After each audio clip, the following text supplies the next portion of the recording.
Ahmed to second. Thank you, Honorable Speaker.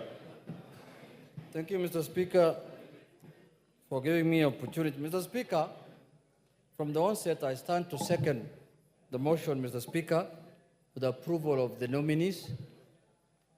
And Mr. Speaker, also support the motion, because Mr. Speaker, this is, as you said earlier, constitutional responsibility of this House to make sure that this country has a cabinet secretary, Mr. Speaker.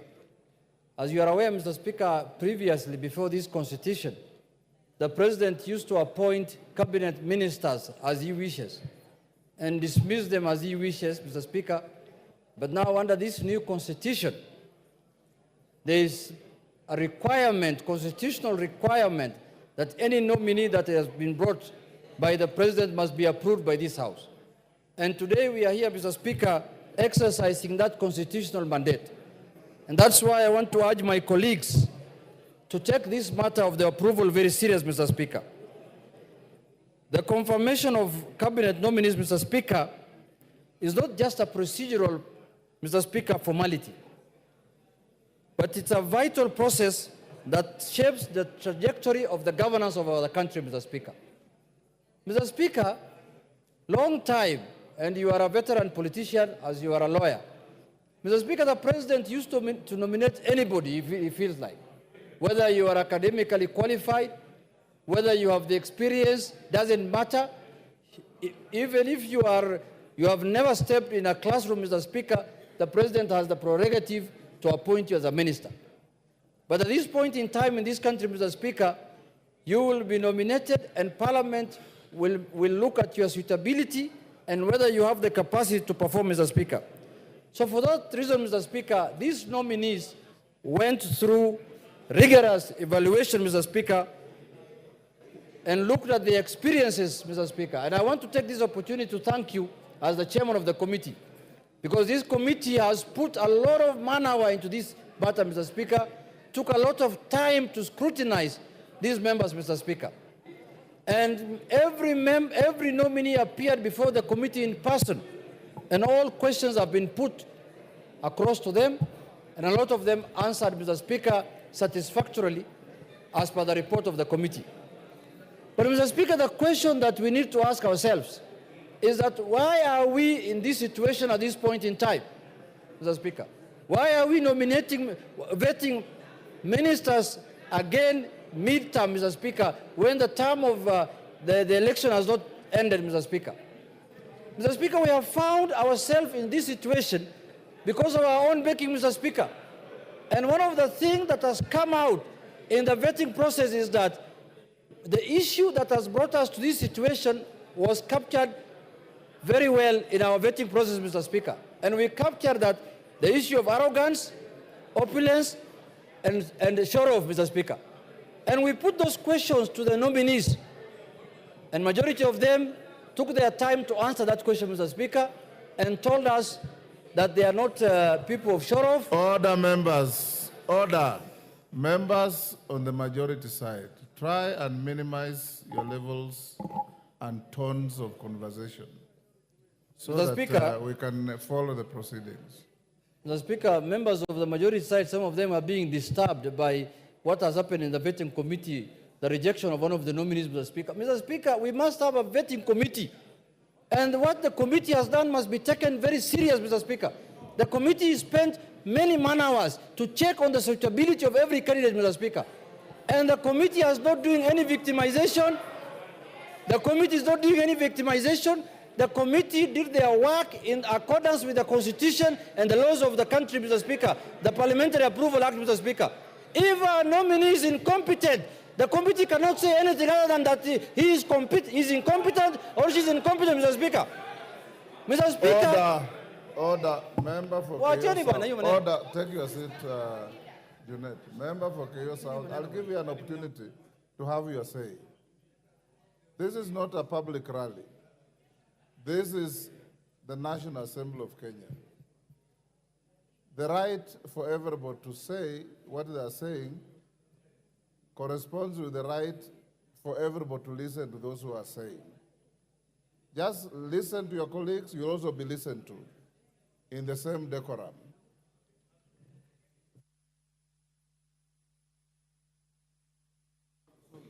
Mr. Speaker, when we say as a committee that someone is not suitable for this job, we are not imputing any improper motive of that person, Mr. Speaker.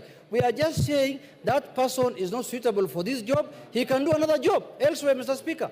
And, Mr. Speaker, we are not here in this National Assembly to defend and protect anyone. We are just here to say the truth as it is, Mr. Speaker. So, Mr. Speaker, I want to say that the committee found majority of the nominees to be suitable for the job they have been given. Mr. Speaker, it is this House that can hold people accountable. We cannot hold members accountable outside this House, Mr. Speaker.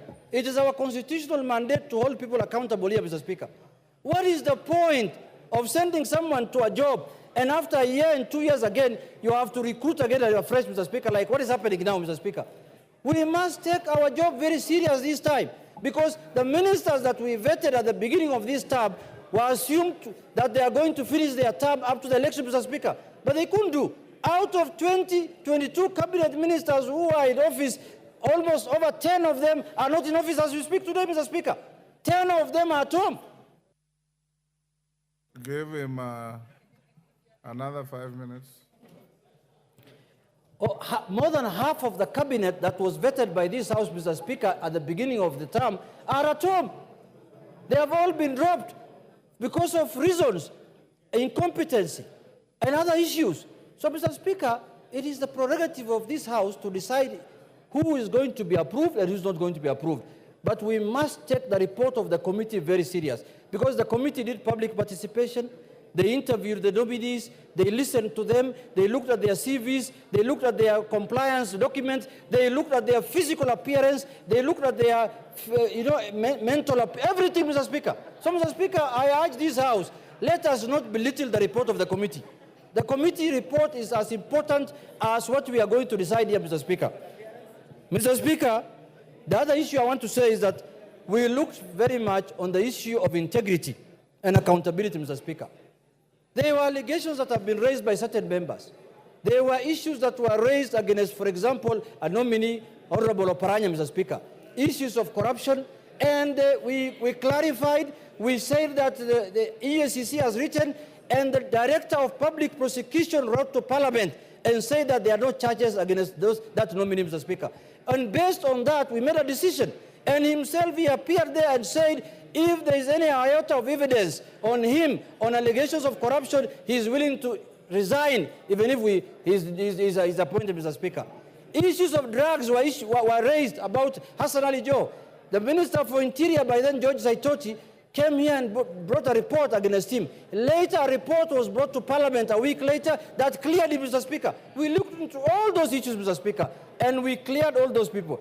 Issues of opulence, sideshow, what's called, arrogance, and sort of were leveled against Honorable Murkomen. We looked at him, he came with a tie and a suit that did not look very expensive for that day. He should not put on another one going forward. He should continue with the same ones that he came to the committee, Mr. Speaker. And it was clear of those points, Mr. Speaker. Mr. Speaker, we looked at the issues of commitment to public service, Mr. Speaker. Most of the nominees showed high level of commitment to public duty, Mr. Speaker. You could see the way they were answering the questions, and they said that they are willing and ready to serve the country, Mr. Speaker. Mr. Speaker, in conclusion, I want to say this. There is nothing that stops this House to impeach any CS who does not perform his functions again. That responsibility again is with us here, Mr. Speaker. And the day a CS nominee does not perform his functions in accordance with the Constitution and in accordance with the wishes of Kenyans, we have the responsibility again to remove him from office and to impeach him. Lastly, Mr. Speaker, I want to urge the nominees that once you assume office, Mr. Speaker, kindly have in mind what Kenyans expect of you, Mr. Speaker. We interviewed the nominee for Interior, Mr. Speaker, and we told him there are many complaints about deaths in this country when people are demonstrating. He has to make sure, he has to put into consideration the sanctity of life, Mr. Speaker, that Kenyans must not die for exercising their freedoms and rights, Mr. Speaker. Demonstration is allowed in the country, but also the rights of other Kenyans must be respected when somebody is doing a demonstration, Mr. Speaker. So we have looked at everything and everything that is possible, and we have concluded that 19 nominees are suitable for office. Mr. Speaker, what I am proud of today, Mr. Speaker, are my colleagues, whom I was with them in the same party, who have joined now the executive, Mr. Speaker. It has proved to me that the Raila Odinga Academy School of Politics is the best school of politics in this country, Mr. Speaker. Look at the kind of nominees they have donated to the executive, Mr. Speaker. Hassan Ali Joho, Oparanya, Upio Wandai, and Mbadi, Mr. Speaker. Those are the best nominees this country can have, Mr. Speaker. The best experts this country can have, Mr. Speaker. When they appeared before the committee, Mr. Speaker, the committee was perplexed. They said, we didn't know ODM have this kind of expertise, Mr. Speaker. We thought ODM is just hecklers and people who throw stones, people who make noise in this town, Mr. Speaker. But now we have proved to Kenyans and to the public and to this House that the best expertise is found in ODM, Mr. Speaker. Those few remarks, Mr. Speaker, I second, Mr. Speaker.